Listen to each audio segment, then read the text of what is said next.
Il est bon de louer Dieu, alléluia. Il est bon de louer Dieu. Il est bon de louer Dieu, alléluia.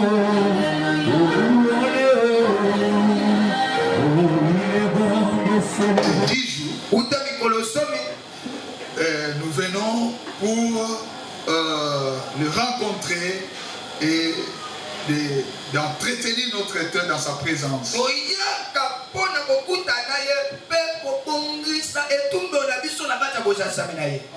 Et l'année, c'est comme un pas que l'homme met dans sa vie. Dans ces pas-là, il y a des choses que Dieu a destinées que tu puisses accomplir dans sa vie.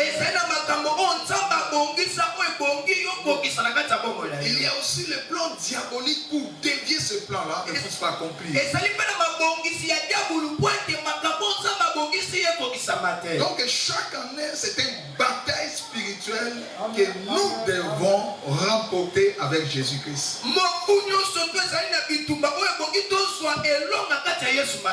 Alors dans les combats spirituels, et l'homme est assis avec des choses. Il est assis dans l'alliance. Et il est assis dans le vœu.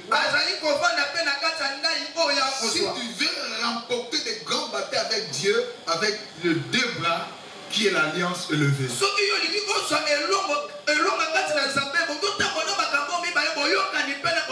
L'homme a deux pieds sur terre pour marcher. Si tu as un seul pied, on dit tu as un handicap.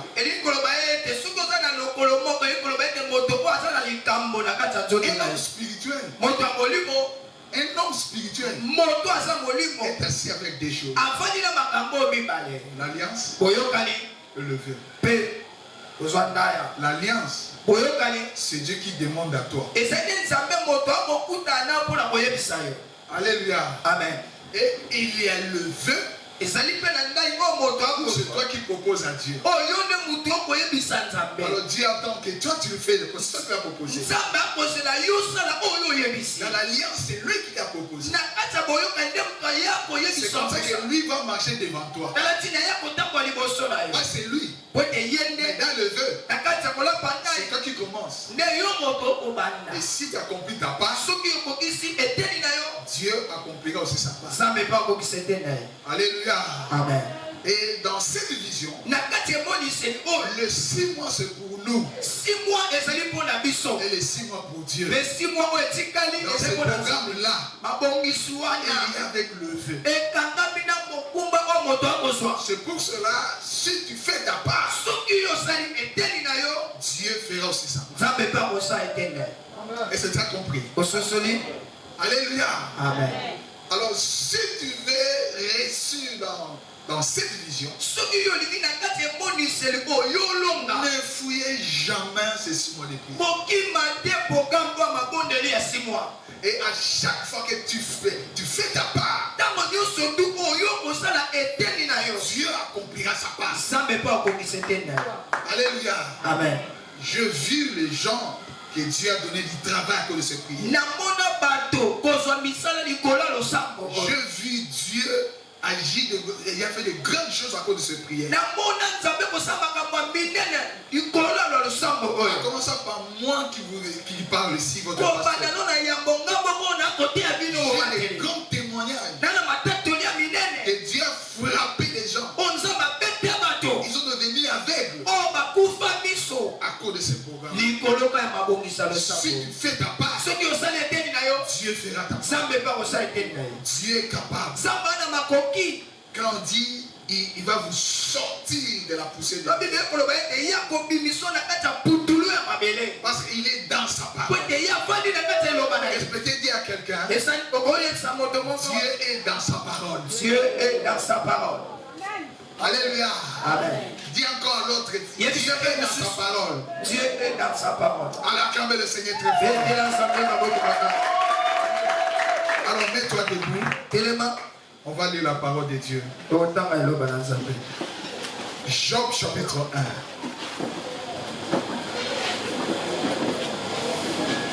1. À partir du verset 1.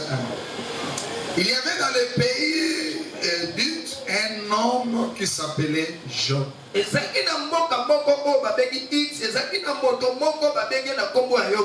cet homme était intègre et droit. Il craignait Dieu. S'il détourné du mal. Il lui naquit 7 fils. Et 7 fils et 3 filles. Il possédait 7000 brebis, 3000 chameaux, 500 bœufs, 500 paires de bœufs.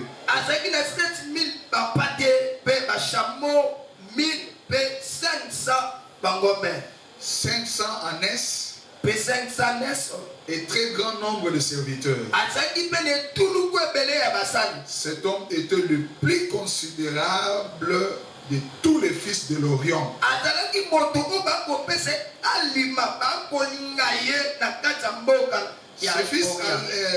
Les fils allaient les uns chez les autres et donnaient tout à tout un festin. Ils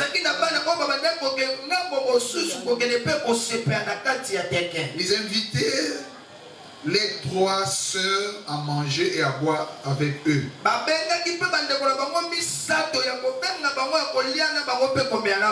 Quand les jours de festin étaient passés, Job appelait et sanctifiait ses fils. Puis il s'élevait de bon matin et offrait pour chacun d'eux un holocauste.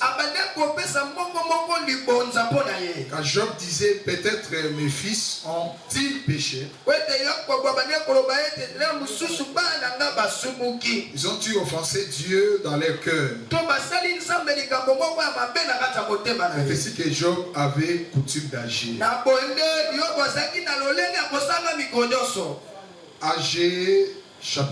Livre d'Agé, chapitre 2, verset 8.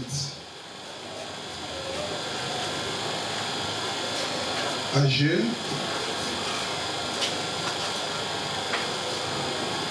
Agé, chapitre 2, à partir du verset 8. Agé, chapitre 2, verset 8. Il me dit ceci. L'argent est à moi.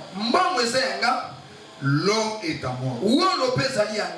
Dit l'Éternel des armées. Acte 16. Verset 31. Paul et Silas répondirent. Crois au Seigneur Jésus. Tu seras sauvé, toi et ta famille. Hébreux 12, 14.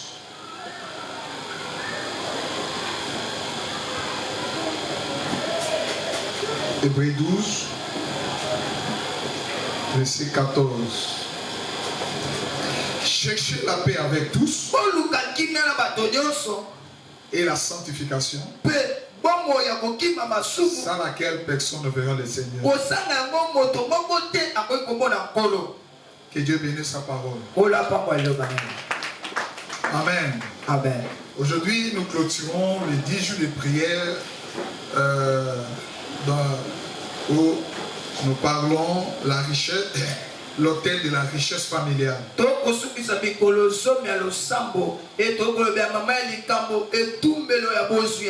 je viens seulement clôturer, c'est l'homme de Dieu, berger Raël, qui avait commencé. Il nous a parlé.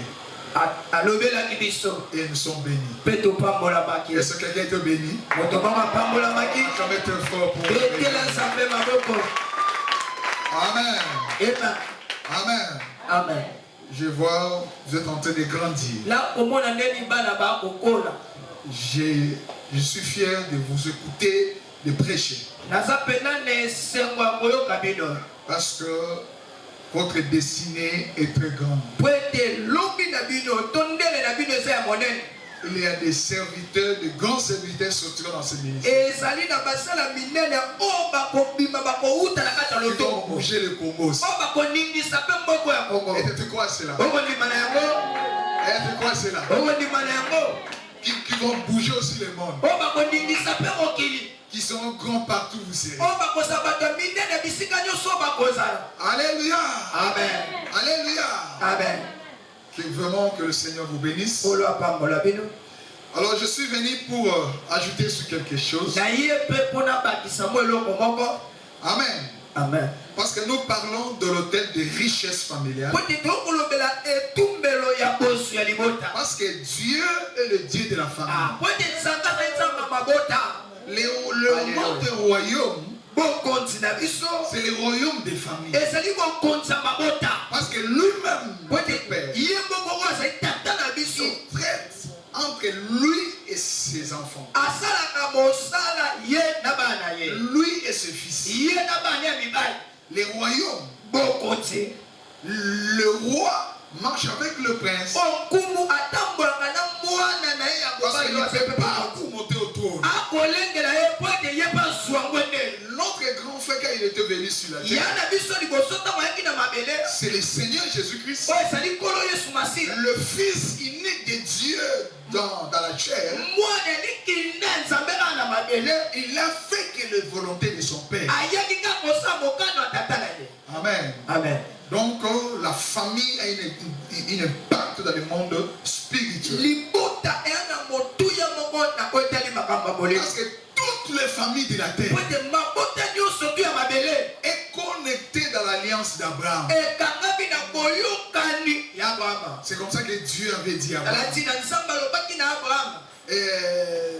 Comme tu as obéi à ma voix, toutes les nations de la terre seront bénies à toi. Alléluia. Amen.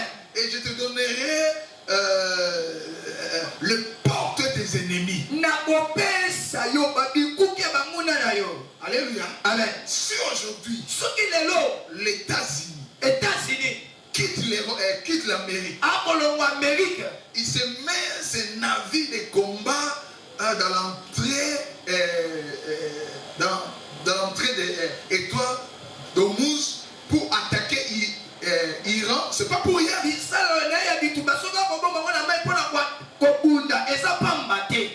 Cet endroit-là, c'est parmi les endroits aussi, c'est dit. C'est les portes de l'économie mondiale. Alléluia. Amen. 40% de l'économie mondiale dépend de cette entrée-là. Or, ces gens-là, il a compris la parole que Dieu a donnée à qui? Abraham. Dieu est dans sa parole.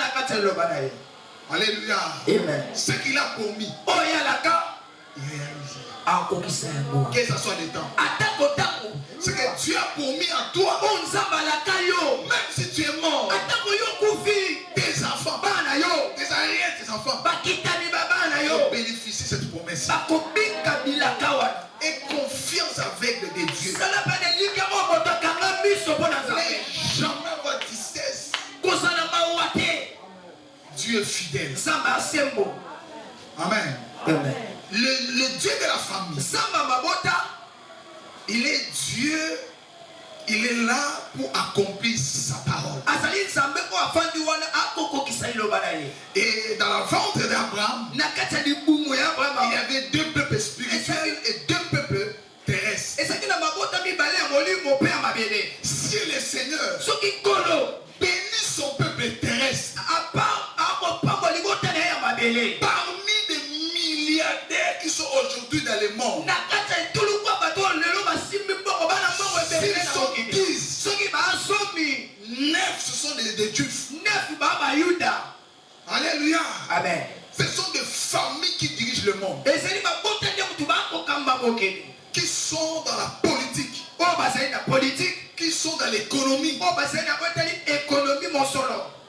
Alléluia. Amen. C'est eux qui paient les tempos dans ce ce monde ici.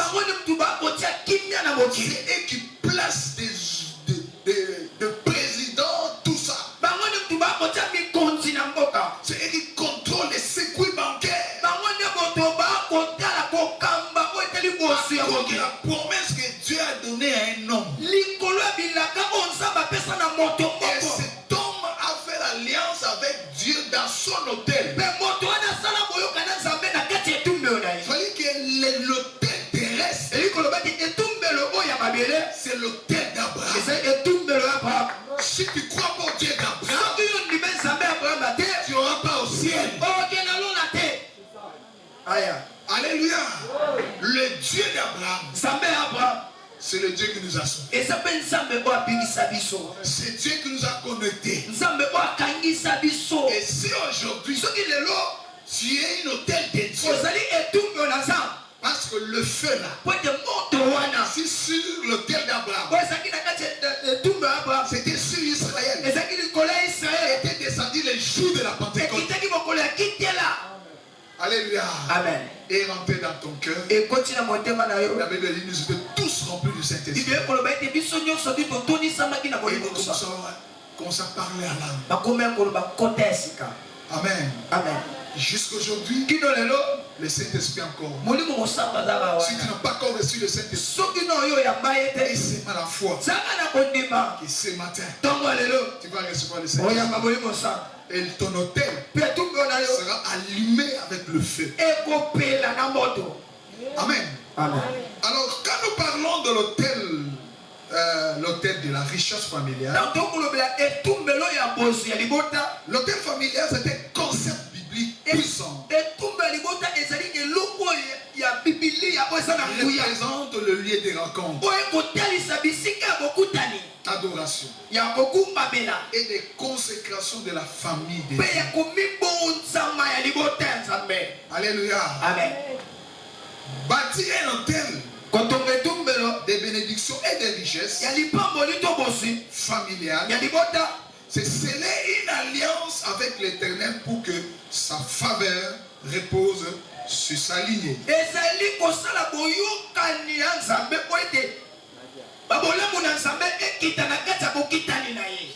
Parce que chaque père, dans sa famille, il est comme un Dieu. Amen. Amen. La femme est dans l'homme. Alléluia. Voilà pourquoi la Bible dit l'homme, non pas la femme. L'homme quittera son père, sa mère, s'attachera à qui? À sa femme. Et devenait quoi? Une seule. Une seule. Posez la question, pourquoi les diables n'aiment pas le mariage? Les satans savent que si l'homme et la femme est devenu une seule chair, bien aimé, la bénédiction descend dans ces familles. Parce que l'hôtel terrestre, c'est pour la gestion de la terre. Pour la gestion de la richesse de la terre. Alléluia. Amen. Dieu t'a envoyé sur la terre non pas pour que tu sois un homme pauvre. Non, Dieu t'a envoyé de la terre pour gérer la terre. D'être un homme riche, une femme riche.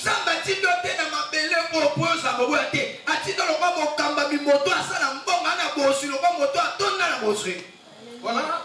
Et quand la famille est unie, l'homme et la femme deviennent une hôtel de Dieu. Et c'est là où se passe le culte d'adoration familiale, le lieu de rencontre. C'est là où la famille est consacrée à Dieu. La première éducation de l'enfant, c'est dans cet hôtel familial. Les failles qui se trouvent dans l'hôtel familial, c'est là qui déroute aussi les enfants vers leur destinée.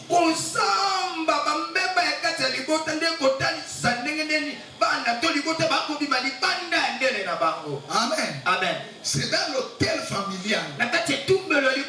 Quand on prend aux enfants le élever les dieux. Parce que l'enfant n'ont pas Dieu. Ils ont le Dieu de leur père qui va devenir leur père aussi. Que ce soit le vrai Dieu. Alléluia. Amen. C'est là aussi là, le vrai hôtel où les enfants sont orientés vers cet hôtel. C'est là où les autres sont nés dans une famille, d'une maison, d'une famille, d'un père okitis. Les enfants deviennent quoi? Les okitis. C'est né dans une famille de musulmans. Les enfants deviennent quoi?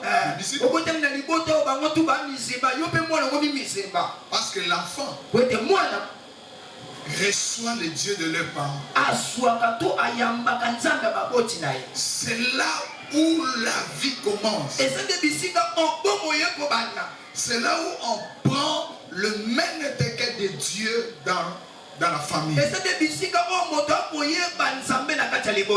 Amen. C'est là où Dieu bâtit l'autel de chaque personne. Parce que l'alliance de la famille, c'est le papa. L'alliance de la famille. Alléluia. Alors, ceux qui m'ont aussi agi les devants de la famille, des autres côté de la famille. Est-ce qu'on est madame? Amen. Ceux qui m'ont aussi à Pambolami, que le mobile de la famille, des autres côté de la famille. Parce que le diable a dit que quand on renverse l'autel, c'est lui qui va entrer. Alléluia. Amen. Dieu sait pourquoi il a établi l'homme dans la famille. Il y a des femmes qui font beaucoup de erreurs dans la prière. Tu es marié un homme. La Bible dit Dieu est de cet homme. Vous êtes égal. Dans le monde spirituel, vous êtes égal. Mais dans le monde physique, c'est lui. Dieu t'a envoyé au Dieu est sorti dans cet homme. Dieu est parti de cet homme. C'est pour l'aider dans sa mission. La mission que Dieu a envoyé cet homme sur la terre, c'est pour gérer la terre. Il ne gère pas seul. Il y a personne qui gère. C'est sa femme.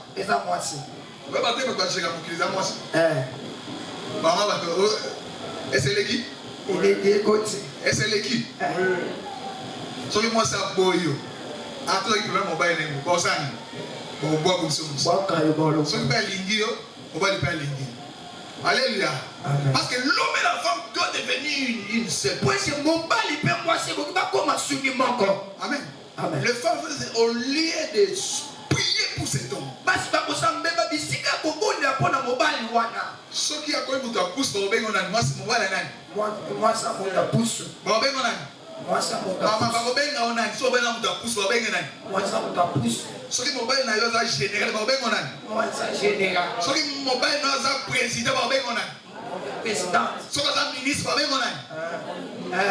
tu vas dire que l'homme est le soleil de la vie d'une femme. La femme représente l'éclat de son mari. Voilà pourquoi vous êtes obligé de prier pour cet homme de réussir. Sa réussite, c'est votre réussite. Les femmes qui sont sages, qui comprennent ces choses ici, même s'il est béni, tu ne verras jamais au-dessus de son mari. Il lève toujours son mari. Il ne prend jamais la décision. Il dit non, j'attends mon mari qui vient. Si mais on va parler avec lui. Si tu veux connaître l'esprit d'une femme dans un foyer, si il est rempli de la vision de son mari, de sa façon de prendre des décisions, de sa façon de parler, une femme qui prend des décisions sans parler à son mari, C'est une femme très dangereuse. La femme parle toujours comment? Avec toujours avec réserve. Moi ça le baka kasi pas makamu mususu akoza no papa. Non, ça c'est papa hier. To solo là. Toi papa hier bon to benga. Benga. Donc que papa hier, papa a toujours le beau. Il bosse. Et son nanga malam. Amen. Et c'est maman besoin nanga malam. Prie pour ton mari. Pour la pour la bombe. Jeûne pour ton mari. Il a pour naie pour son travail. Pour la mosana. Le combat de ton mari c'est votre combat. Comme le combat de la femme et le combat de le mari aussi. Vous êtes une seule chair. Et le combat là, c'est dans l'autel. Satan ne veut pas que tu vois la réalité de ce que Dieu a déversé dans votre hôtel familial.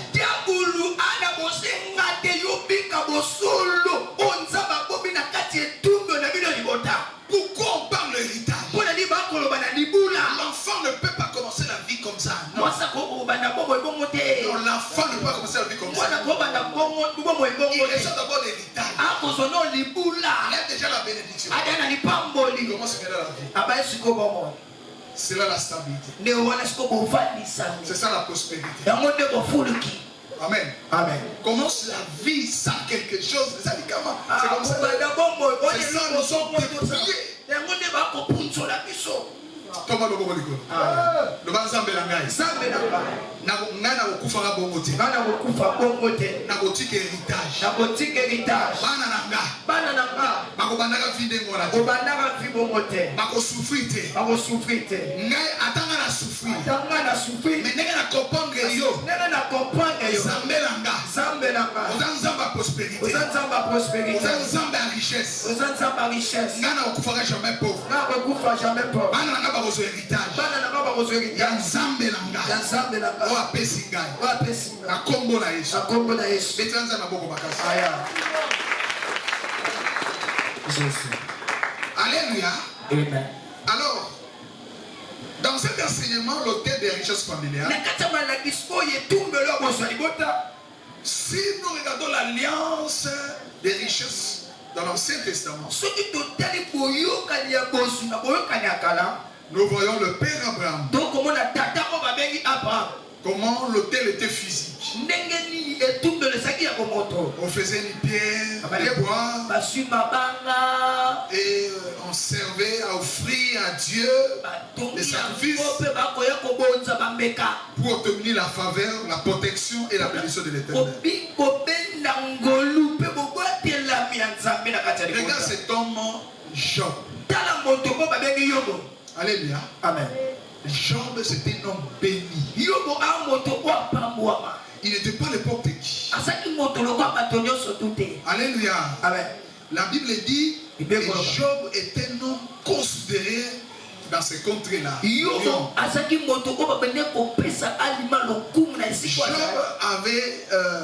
avait 6 enfants, de filles et des filles. Il y avait 7 fils. 3 filles. Et Job avait des serviteurs dans ses entreprises. On parlait que Job aidait les orphelins, le veuve, les aveugles,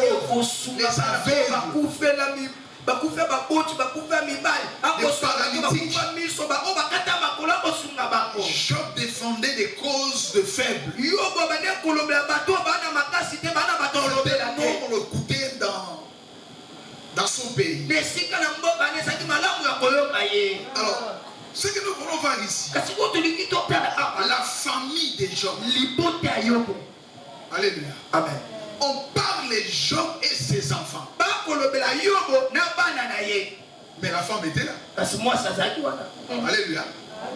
Alléluia. Amen. Bien-aimé dans le Seigneur, dans les domaines spirituels, quand on parle de l'homme, on parle de la femme. Parce que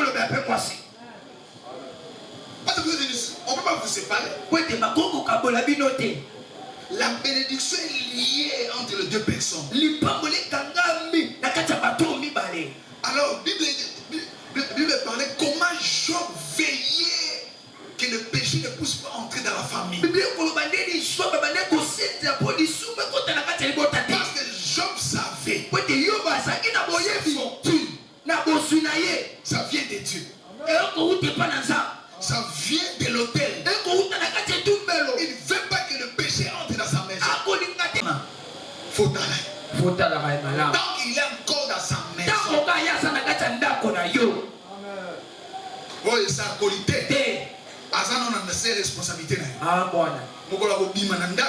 Akiko zo ndako na yakomi nini? Akomi nini? Akomi libre somi. Mais quand il est encore dans ta maison, il est sous l'alliance que vous avez conçue avec Dieu. Ces enfants ici, ceux qui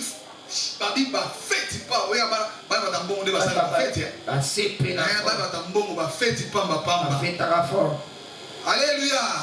Bon, on peut faire ça la folie. Alléluia. Amen. Et là, vous avez 4 années de bimité.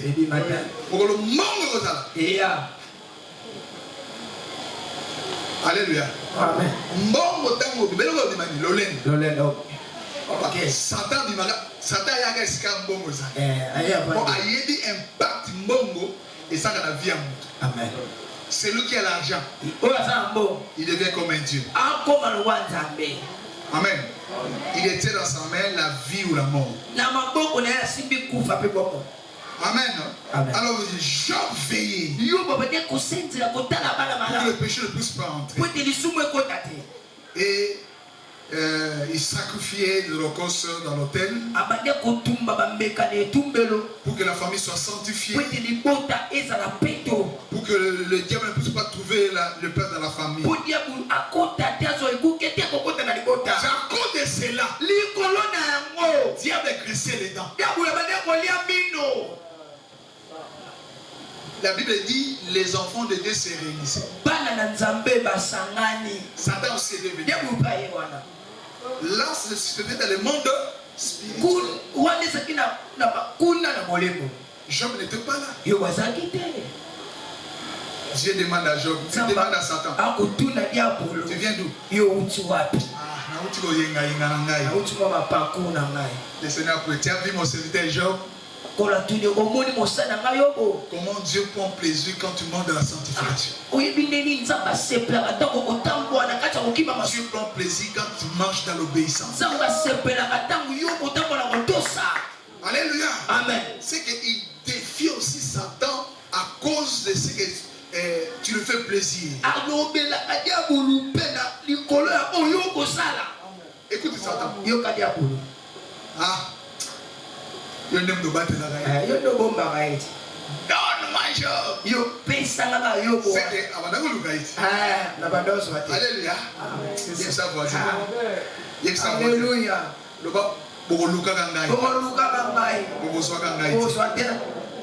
Alléluia. Alléluia. C'est que Job. Mais bien aimé dans le Seigneur, lorsque le fondement de l'autel est bien posé, comme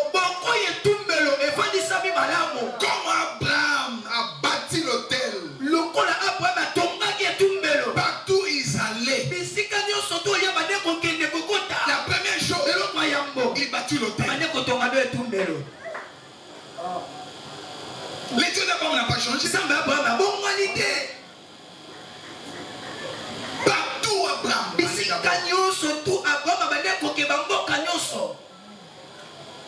Il bâtit un hôtel. Et c'est là que Dieu a conduit la prospérité d'Abraham. Dans ses fondements, si l'autel dans l'ancienne alliance, il y avait des dîmes et des offrandes qui offraient dans l'autel. Alléluia. Amen. Et les sacrifices que Job faisait pour ses enfants,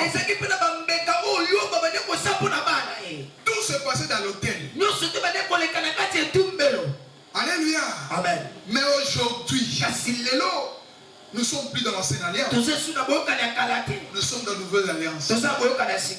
Comment Dieu marche avec nous dans l'autel qui est ta vie.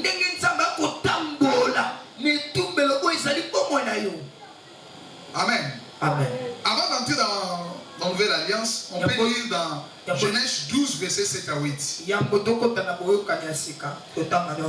Voilà ce que Dieu a dit à Abraham. Abraham bâtit un autel à l'Éternel pour sceller la promesse de bénédiction sur sa descendance. Donc,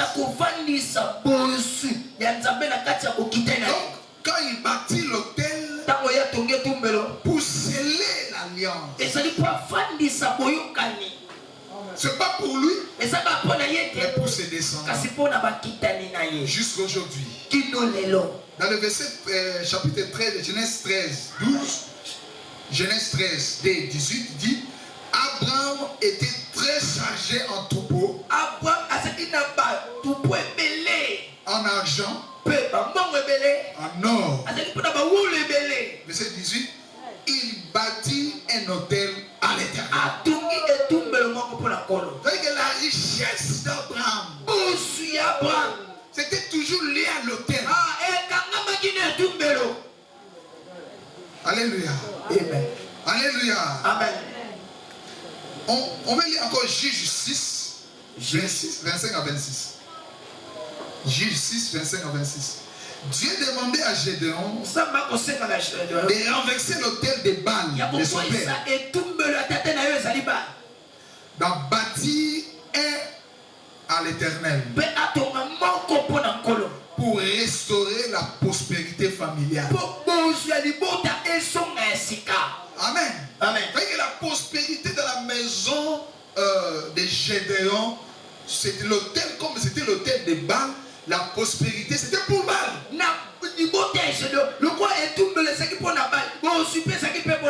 Et Dieu, il a dit renverser d'abord cet autel-là. Après maintenant, bâtir l'autel en moi pour ta prospérité. C'est la même chose que Dieu fait aujourd'hui dans la nouvelle alliance.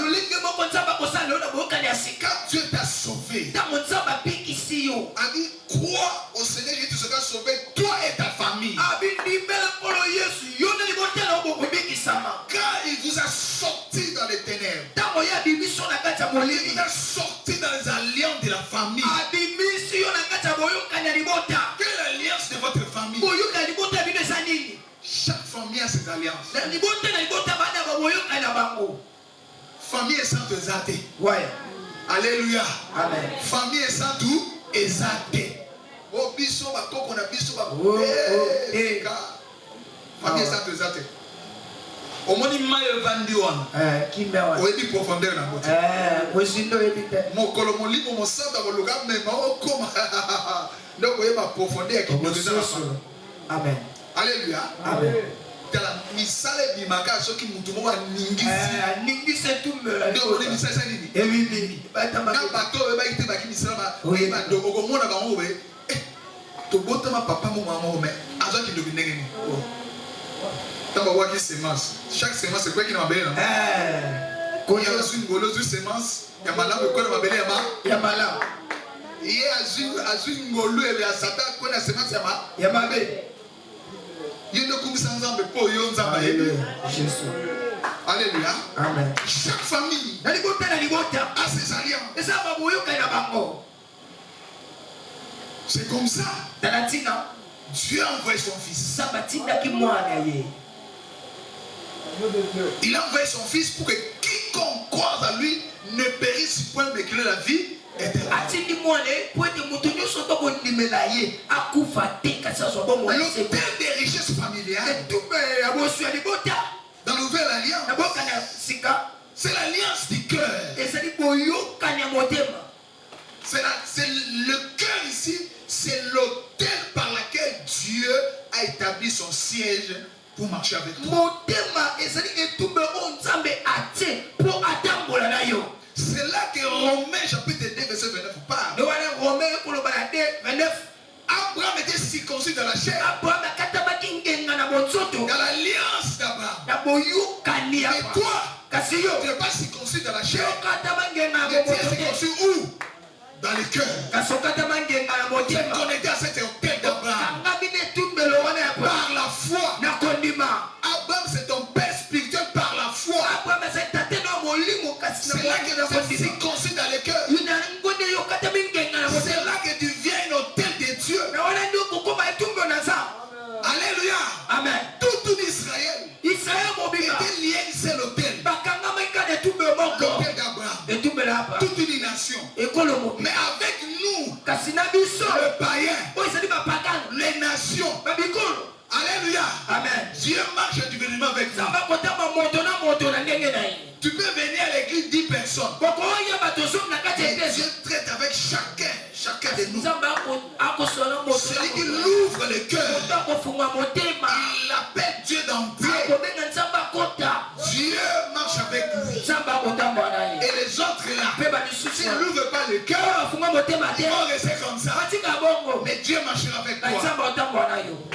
L'alliance de Dieu, dans la nouvelle alliance, c'est dans le cœur. Alléluia. C'est là que Dieu déverse tout. Il bâtit dans nos cœurs. Et il déverse la bénédiction.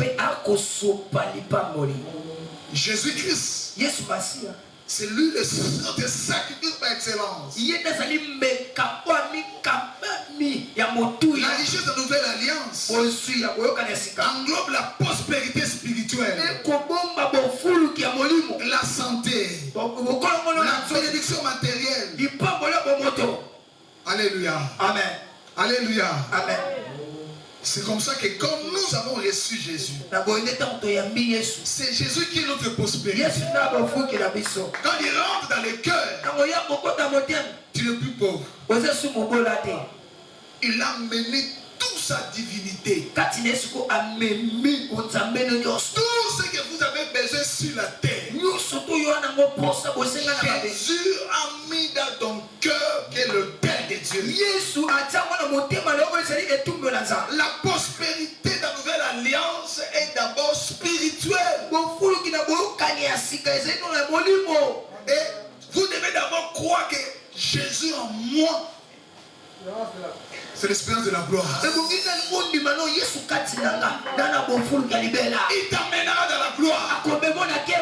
Alléluia. Amen. Quand Jésus entre en toi, il fait d'abord un travail spirituel. Tu peux être là dans les familles.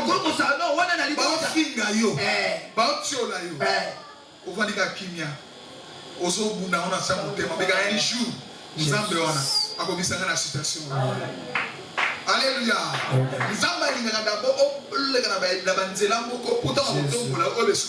Alléluia. Amen. C'est ça. Amen. Amen. Aïe. Pourquoi Dieu va célébrer un Pâques? À cause de Nango. Non. À cause de nous, ils sont fidèles à ces dieux. Ils sont fidèles à ses promesses. Et ils gardent leur Dieu. Ils gardent leurs promesses. Ils approprient les dieux, leurs dieux. Ils sont jaloux de leur Dieu. Ils ne veulent pas cohabiter avec le païen. Il veut être seul dans sa présence. Il respecte sa parole. Il croit à toutes ses promesses. Alléluia. Alléluia. Amen. Alors pour clôturer, dans cet enseignement, l'autel de la richesse familiale, comment le bâtir? Dans une famille, la première chose, la consécration. La consécration. La consécration. Consécration Alléluia. Amen. Dans une famille consacrée, décider de Et la famille à Jésus-Christ. Comme je suis averti, moi et ma maison, nous servions qui? Voilà pourquoi papa, il est là dans la famille. Il réunit sa femme, ses enfants. Il met la parole au centre. Chaque matin, il se réveille. Il entretient l'autel de la famille par une exhortation, par la prière. Il est en train d'inculquer une éducation spirituelle à ses enfants. Il peut donner des témoignages comment Dieu l'a visité. Maman peut donner les témoignages comment le Seigneur l'a mené à ce niveau. Pas que ses enfants, comme les enfants des gens, ils voient la bénédiction. Ils se jurent la bénédiction. Ils ne savent pas d'où vient la source de la bénédiction.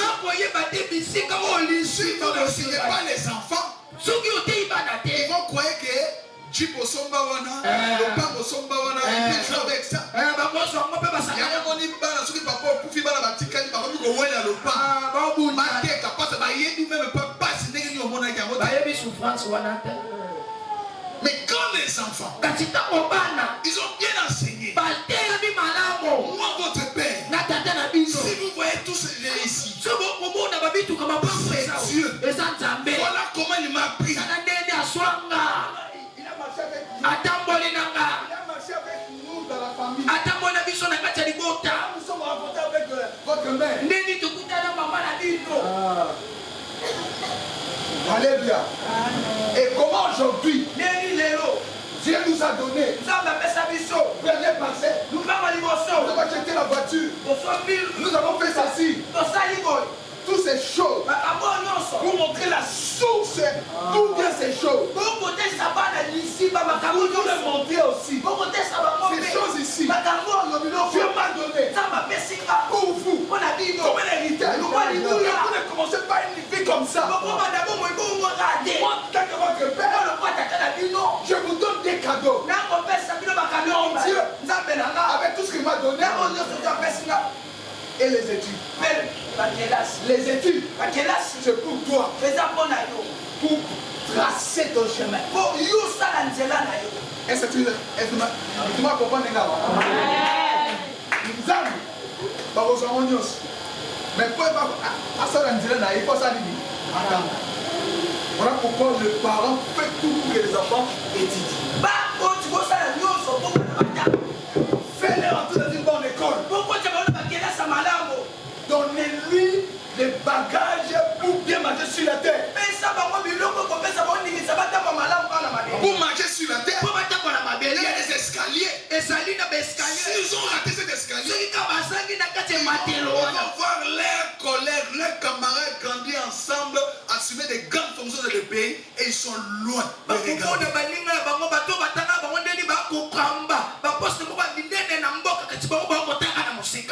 Alléluia. Amen. Et c'est à partir de la famille que les enfants sont enseignés. C'est à partir de la famille et que les enfants sont consacrés à Dieu. Sont consacrés à Dieu. La famille est consacrée à Dieu. Deuxième chose, la prière régulière de la famille. La prière familiale régulière. Pour bâtir monter des richesses familiales, la consécration de la famille. Deuxième chose, la prière familiale régulière. Oh, une semaine pour prier, une semaine pour conseiller. Si vous ne faites pas bien dans la famille, la prière devient une vie. La prière devient comme un souffle dans l'homme.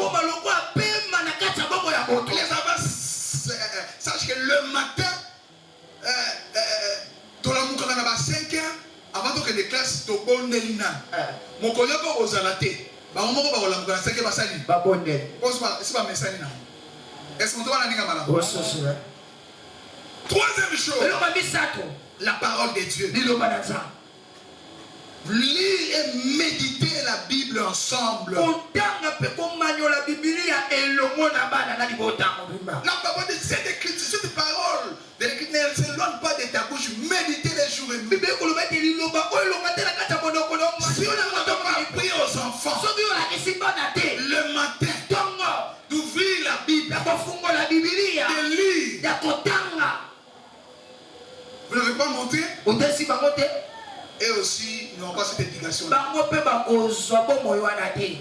Et quand ils vont grandir, tu auras des difficultés pour apprendre de lire la parole de Dieu. Voilà pourquoi, si vous regardez le musulman, à partir déjà à l'âge là, ils sont déjà habitués. Ils étudient les Corans. Regarde comment le musulman ils grandissent dans leur religion. C'est seulement les chrétiens qui jouent avec le vie spirituel. Il y a beaucoup de chrétiens qui viennent à l'église sans Bible. Il n'y a même pas de Bible. Tu ne lis même pas la parole.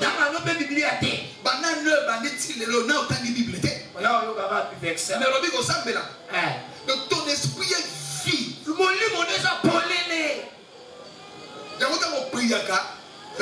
Prière n'a vide. Il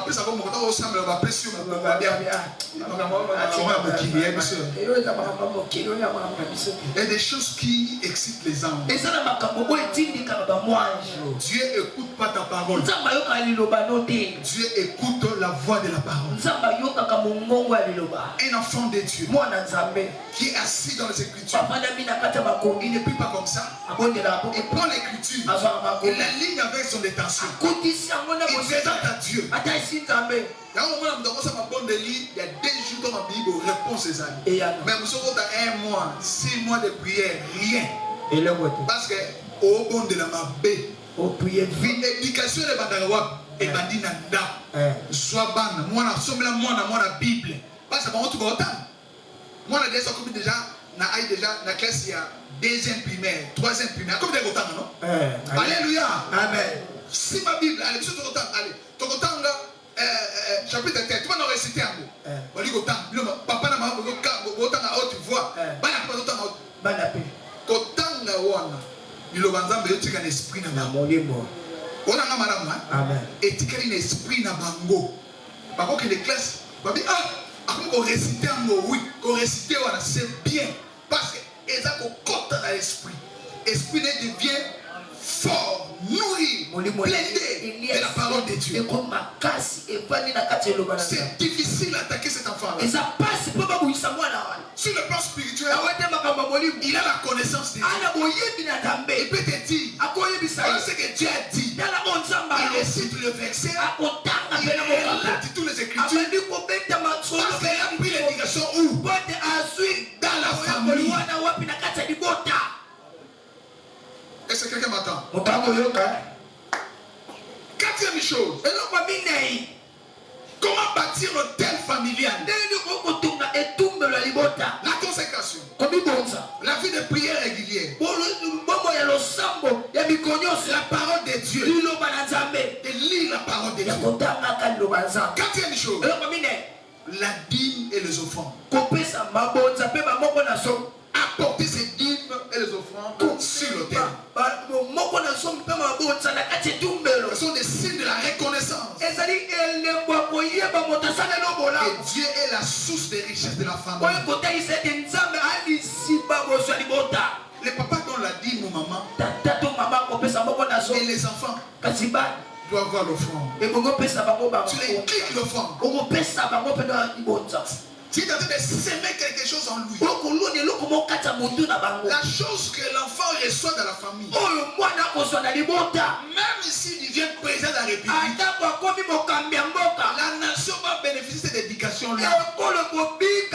S'il a déjà l'esprit de donner, y a l'esprit de servir. Il y a l'esprit de consécration à ce Dieu. Il sera aussi fidèle aux nations. Il sera aussi serviteur du peuple. L'argent de la nation, il ne va pas toucher. Il est éduqué dès le bas âge. Son père ou sa mère est éduqué. Ne touchez pas l'argent d'autrui. Ne touchez pas ceci. Ne touchez pas cela. Mais fais ceci. Fais ceci. Dieu va t'accompagner. Il est déjà éduqué. Quand les choses de ce monde vont entrer en lui, il a la connaissance. Être prêt. Gérer la nation de Dieu. Dieu a mis là-bas. Il sera fidèle. Il ne sera pas un voleur. Parce que dans sa maison, il sait que voler c'est mauvais. Un voleur va aller dans l'enfer. Il craint déjà Dieu de le bâtir. Il va marcher dans la vie de consécration. Il va fuir toutes ces choses-là. L'impudicité, toutes ces choses. Il sera fidèle. Il sera sanctifié. Parce que il a pris l'éducation dans la famille.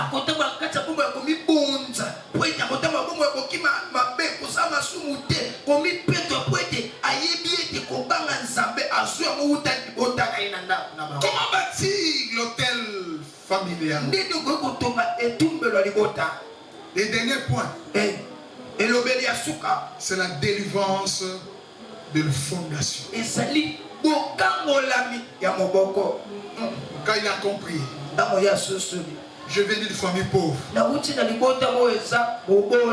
Tisser des alliances dans la société. Personne n'a réussi dans la famille. Personne n'a émergé dans la vie. Et Dieu m'a fait grâce. Et aujourd'hui, je comprends ces choses. Alléluia. Amen. Il va chercher la délivrance.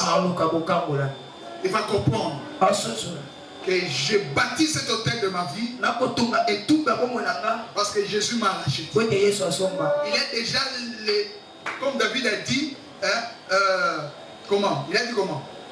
Quand je marchais dans l'ombre, quand je marche dans la vallée de l'ombre de la mort, je ne crains rien. Pourquoi il ne craint rien? Il a le bâton et la hutte, mais fait quoi?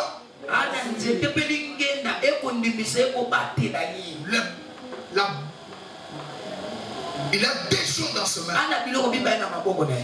Les bâtons et la hutte. Mirassure. Les bâtons et la hutte sont des assurances, sont des promesses que Dieu a dit. Vous êtes racheté un grand prix. Déjà entré dans ta conscience, dans tes pensées. Je ne crains personne, mais j'ai un Dieu qui m'a racheté. Et c'est comme ça que nous avons alléluia. Nous aussi manazate. Pas dans sa propriété privée en Zam. Amen. Nous avons racheté. Habite bien. Na Galate chapitre 3. Alors il nous a racheté la malédiction de la loi. Quand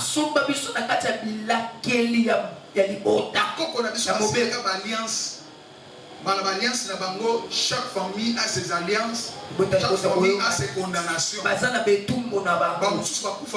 Mort subite, maladie héréditaire, on a diabète, on a rein, hypertension, ni diabète. C'était la loi de la condamnation. L'esprit de mort. L'hôtel familial. Parce que là, déjà, ma sont pas mon hôtel.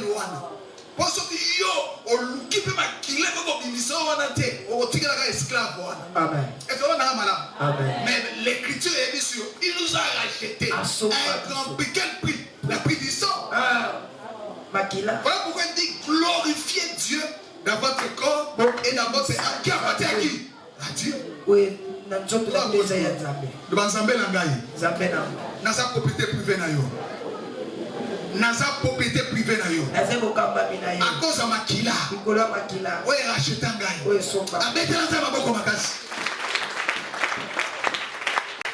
Amen.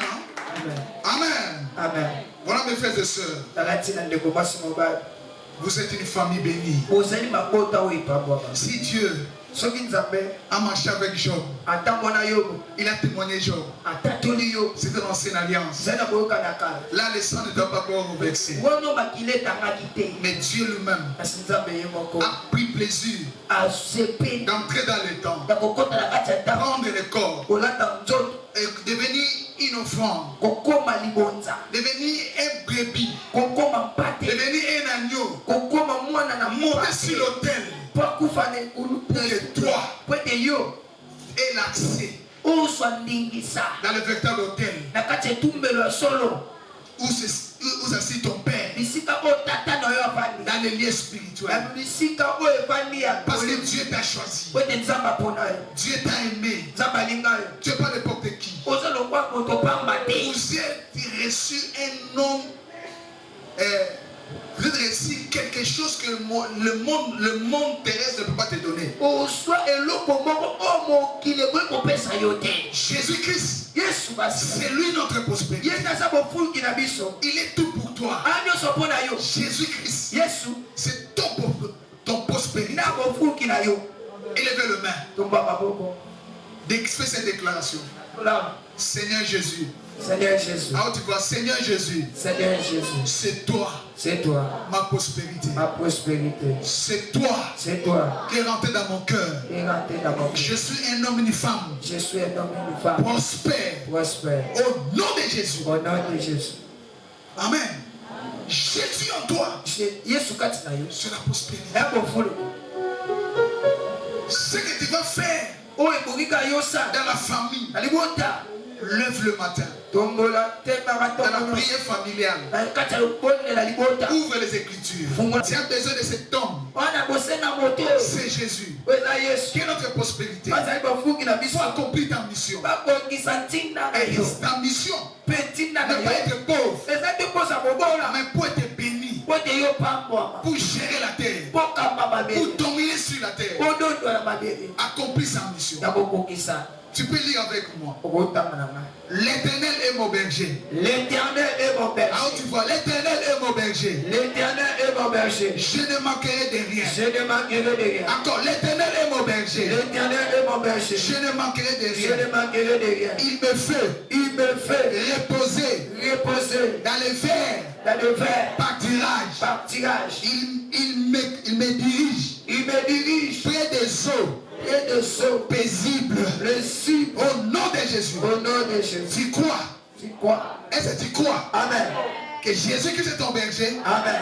Est-ce que tu crois? Amen. Jésus-Christ est ton berger? Amen. Est-ce que tu crois? Amen. Il te repose Amen. dans le vert pâturage. Amen. Dans sa parole. Amen. Tu crois cela? Amen. Est-ce que tu crois? Amen. Il te dirige Amen. vers les eaux paisibles. Amen. Il te donne la paix. Amen. L'assurance. Amen. Et tu crois? Amen. Allez, prie au nom de Jésus. Prie. Prie. Il est ton berger. Dis-tu-lui. Tu es mon berger. Je clôture ce programme. Parce que tu es mon berger.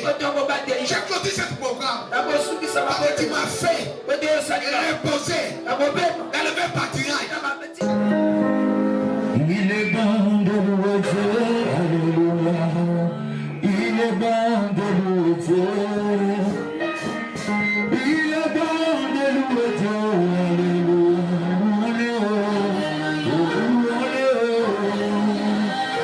Il est bon de célébrer.